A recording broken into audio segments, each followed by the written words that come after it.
सिंध ज़र यूनिवर्सिटी टंडोजाम में अक़वामी मुत्तहिदा तरफ़ा सिन्फ़ी बराबरी रांदियुनि जी तरक़ी अमनी सक़ाफ़त बाबति औरत फाउंडेशन जी सहकार सां प्रोग्राम मुनक़िद कयो वियो, जंहिंमें शागिर्दनि ऐं शागिर्दियाणियुनि वॾे अंग में शिरकत कई। सिंध ज़र यूनिवर्सिटी जे वाइस चांसलर अमन जी निशानीअ कबूतर खे आज़ाद करे प्रोग्राम जो इफ़्तिताह कंदे चयो त अॼोके ॾिहाड़े खे आलमी सतह ते दुनिया औरतुनि सां थींदड़ नाइंसाफ़ियनि, ज़ियादतुनि ख़िलाफ़ ऐं खेनि समाज में अहमियत ॾेई मुतवरो करणु आहे, जंहिंजो बुनियाद अॼु ज़र यूनिवर्सिटी तारीख़ में पहिरियों भेरो ही तक़रीब कोठाए शुरूआत कई आहे।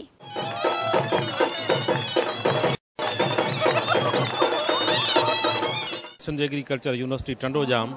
असांजे पाकिस्तान जे 5 यूनिवर्सिटियुनि मां आहे जिन विन कयो आहे USAID sponsored woman centre, woman equity centre है हिते असांजे टंडोजाम में, जंहिंजे करे आउं पंहिंजी टीम खे मुबारकबाद ॾींदुसि। अॼोको ॾींहुं यूनाइटेड नेशंस जे हवाले सां आहे, जंहिंमें स्पोर्ट्स ऐं पीस जे हवाले सां, ऐं असां अॼु सुबुह जो पीस जो बि मुज़ाहिरो कयो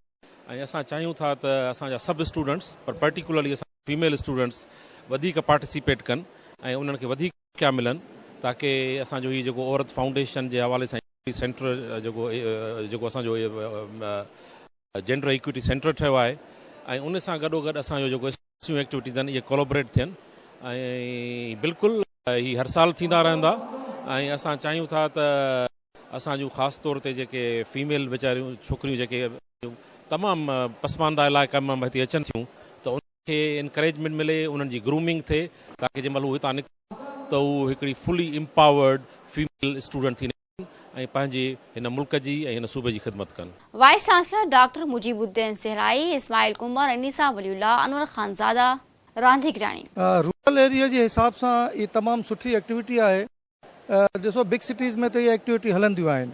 पर रूरल एरियाज़ में इहा एक्टिविटीज़ असांजी फीमेल जे लाइ स्पेशल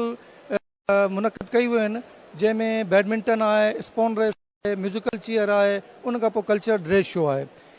असांजी जेकी रूरल एरिया जी फीमेल स्टूडेंट आहिनि इंप्रेस थींदियूं, मोटिवेट थींदियूं ऐं इन सां ईअं सम्झो त हिसो आहे तालीम जो, हाणे रेगुलर एजुकेशन जो हिसो आहे ऐं इन सां जेके फीमेल स्टूडेंट आहिनि उन्हनि जो कॉन्फिडेंस, उन्हनि जो पर्सनल बिहेवियर, इहो सभु तमामु बहितरीनु थींदो आहे इन एक्टिविटीज़ सां। ऐं तमामु शुक्रगुज़ार आहियां USAID जो, डॉक्टर इस्माइल साहब जो,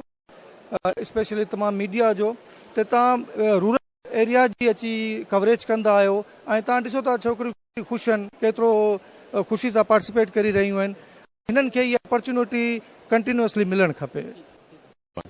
सिंध यूनिवर्सिटी टंडोजाम जी तारीख़ में पहिरियों दफ़ो आहे जो असां जेंडर इक्विटी प्रोग्राम ते जेको स्पोर्ट्स ऐं कल्चरल इवेंट करे रहिया आहियूं, जंहिंमें सिंध यूनिवर्सिटी न सिर्फ़ु जेको शागिर्दनि तमामु यूनिवर्सिटी तारीख़ में पहिरियों दफ़ो हिन हिसो वरितो आहे ऐं उन खां स्पोर्ट्स ऐं उन खां पोइ पीस जे हवाले सां तव्हां ॾिठो त कबूतर डेवलपमेंट जे हवाले सां असां कबूतर ॿियूं शयूं उॾायूं।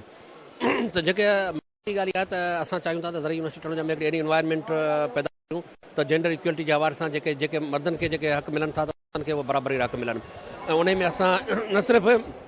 स्पोर्ट्स, पर उन खां पोइ असां जेंडर सेंसिटाइज़ेशन जेके वर्कशॉप कया आहिनि, उन में वुमेन जो जेको आलमी ॾींहुं हो उहो मल्हायो, उन में असांजी फैकल्टी में हिसो वरितो। त आउं सम्झां थो त हीअ जेको इवेंट आहिनि हीअ हिन सां हिकिड़ो त असां चाहियूं था त पीस डेवलप थिए ऐं ॿियो जेंडर जे हवाले सां जेके जेंडर जा जेके इशूज़ आहिनि, जेंडर बेस्ड वायलेंस आहे उहा घटिजे, त जीअं औरतुनि खे जेको वधि खां वधि मौक़ा मिलनि त उहो पाण थी सघनि। ऐं सम्झां थो त हीअ इवेंट जेको आलमी लेवल ते USAID सरकार ऐं औरत फाउंडेशन सरकार सां हिते शुरू कयो आहे। वॾी वाइस चांसलर बि इहा ई ॻाल्हि कई त असां जेको चाहींदासीं त हीअ ज़र यूनिवर्सिटी में पहिरियों दफ़ो आहे जो 20 साल अॼु जेको ऐलान कयो आहे त सीटूं असां न्याणियुनि जूं वधाईंदासीं जेके स्पोर्ट्स में कॉम्पीट कंदियूं, त उनखे जेको अॻियां आंदो एक्टिविटीज़ थियणु खपनि, हर यूनिवर्सिटी में थियणु खपनि ऐं असां इन शइ खे तमामु सुठो सम्झूं था। इहो हिकिड़ो सुठो मोटिवेशनल सोर्स आहे, न सिर्फ़ु छोकिरियुनि जे लाइ बल्कि यूथ जे लाइ, त अहिड़े क़िस्म जूं एक्टिविटीज़ थियणु खपनि ऐं यूनिवर्सिटी हर इदारे में थियणु खपनि। ऐं मां एज़ अ सोशल एक्टिविस्ट बि मतिलबु मुंहिंजी बि कोशिशि हूंदी आहे त इन्हनि एक्टिविटीज़ वधी सदी माण्हू हिसो वठे ऐं इन सां यूथ खे मोटिवेशन मिले थी त यूथ असांजो अॻियां थो अचे, या जेके बेसिकली घरनि में छोकिरियूं आहिनि उन्हनि खे हिकिड़ो इंकरेजमेंट मिले थी त उहे अचनि, आॾो अची पंहिंजे कैपेबिलिटी यूज़ कनि सही तरीक़े सां। हे प्रोग्राम ॾिसो हिकिड़ो त जो आहे ठीकु, ऐं बैडमिंटन उहा गेम आहे जेका खेॾी वेंदी आहे, एतिरे मतिलबु हाई लेवल ते बि खेॾी वेंदी आहे, पर असांजो जेको हींअर मैच थियो उहो टेस्ट मैच हो